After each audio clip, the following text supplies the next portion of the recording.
দেখো বন্ধুরা, আমার একটা ব্যাড হ্যাবিট আছে যে আমি খাওয়ার পরে চা খাই। তো এখানে যেটা দেখাবো, দেখানোর জন্য নিয়ে আসছি, সেটা হচ্ছে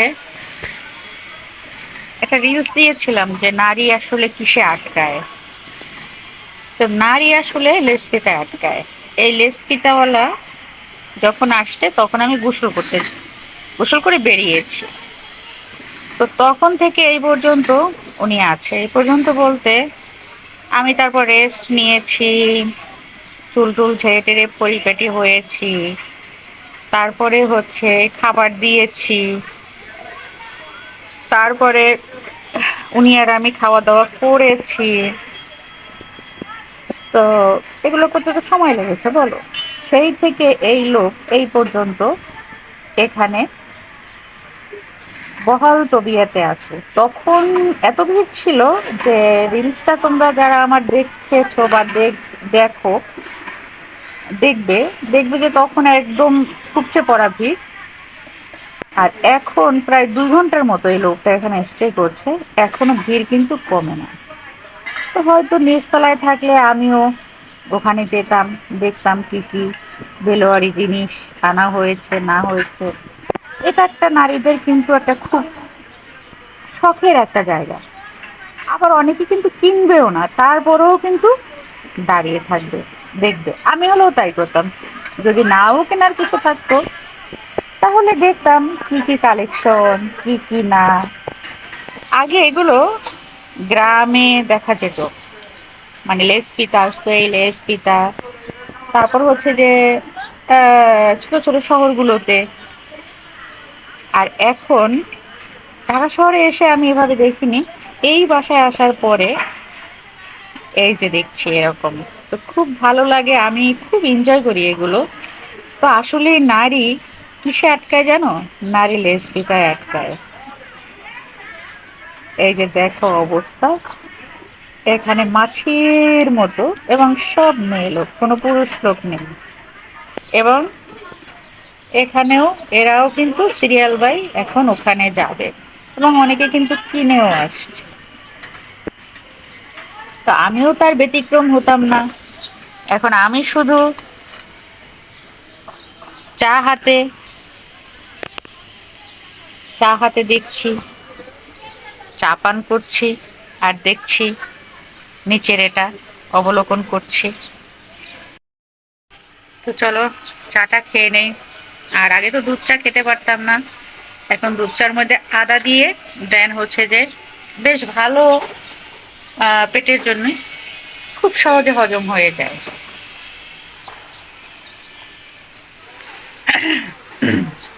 তো আমার দুধ চা না খাওয়ার দুঃখটা উড়ে গেল। দুধ চায়ের মধ্যে আদা দিয়ে যত খুশি দুধ চা খাও, কোনো সমস্যা হবে না, বরং উপকার হবে, হজমে আরো সাহায্য করবে।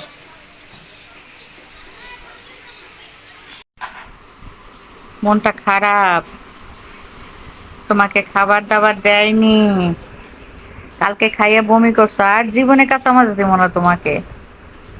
তোমার খালামণি তোমার উপরে রাগ করেছে কালকে।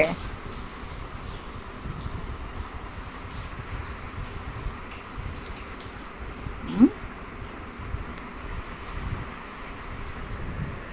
আসো আমার কাছে, আসো। ওরে বাপরে বাপ, আসো আমার কাছে।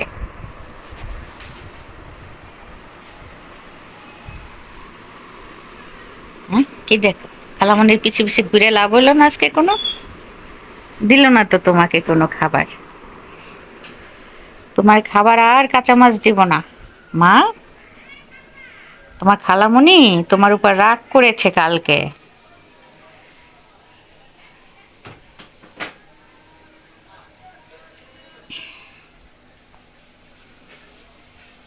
মামুন্নি, তাকাও না একটু, মা।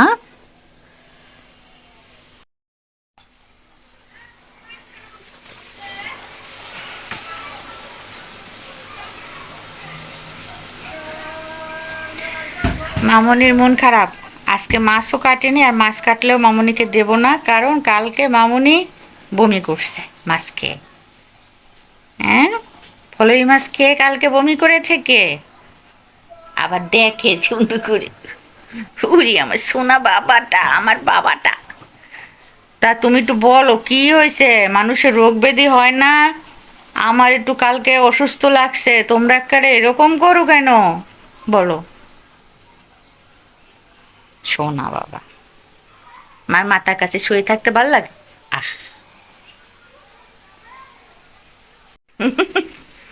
কি আম্মু উঠে গেছে? আম্মু উঠে গিয়েছে। এখন তো একটা প্রবলেম। তো আজকে রোদ নাই কিন্তু গরম, ব্যবসা একটা গরম, মনে হয় বৃষ্টি হবে। আকাশের কি অবস্থা কে জানে, মেঘলা মেঘলা।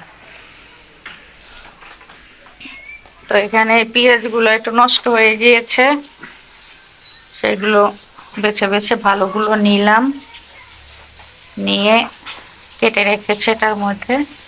আজকে রান্না করবো ঢেঁড়স, ভাত তো বসিয়ে দিলাম। আর এখানে বাচ্চা মাছ নদীর, সেটা ভাজা হচ্ছে। যেহেতু উনি বাসায় কালকে থেকে তো আর থাকবে না, তো এই জন্য একটু ভালো ভালো নদীর মাছ, এই মাংস রাখতে যেমন করেছিলাম মাংস, এই মাংসের কিছুটা রেখে দিয়েছি প্রিয়ঙ্কের জন্য। কারণ প্রিয়ঙ্কে এবার মাছ কতটুকু খায় না খায়, ও তো মাছ প্রেমী না। মাছ খায় চিংড়ি মাছ আর ইলিশ মাছ। তো তারপরও আমি খাওয়ানোর চেষ্টা করি, এটা তো নদীর মাছ, ভালো। তো ওর জন্য একটু রেখে দিয়েছি মাংস, ওটাও থাকবে, এটাও একটু দিয়ে দেবো।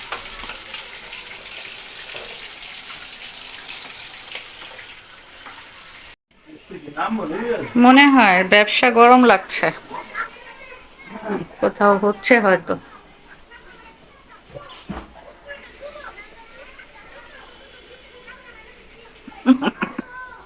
এটা আমার বাবা, এটা আমার বাবা, এটা আমার বাবা।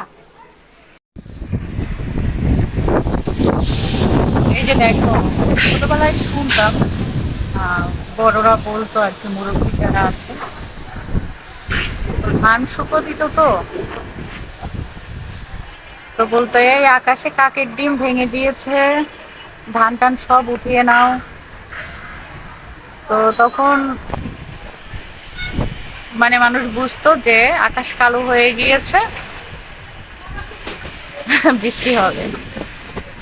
তো দেখো, আমাদেরও আকাশে কাকের ডিম ভেঙে দিয়েছে, কিন্তু সত্যিকার অর্থে কাকের ডিম মনে হয় কালো হবে বা এরকম ঘোলাটে, জানি না। আমি বাস্তবিক অর্থে কোনোদিন কাকের ডিম দেখি নাই, কিন্তু শুনে অভ্যস্ত যে আকাশে কাকের ডিম ভেঙে দিয়েছে।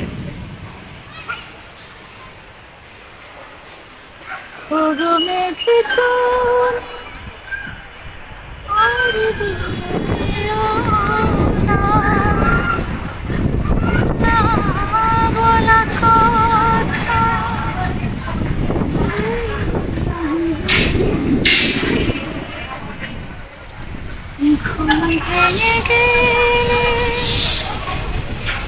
সেতু পাশে পাবে না, থেকে আরো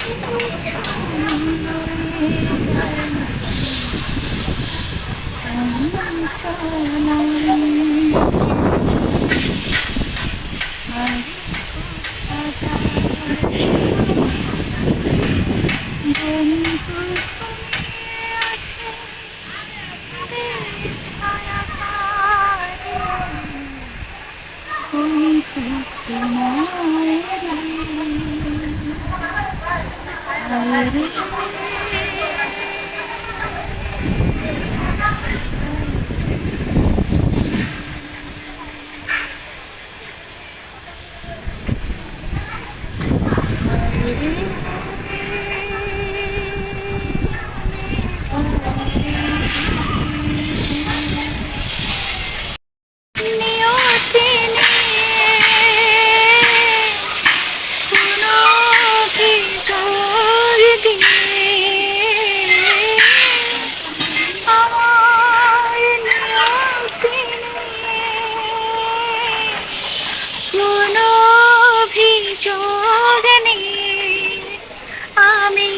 আর পাব না কোনো সুযোগ তোর কথা জানাবার না কোনো কারণ সাজাতে হবে না তোমায় আবার।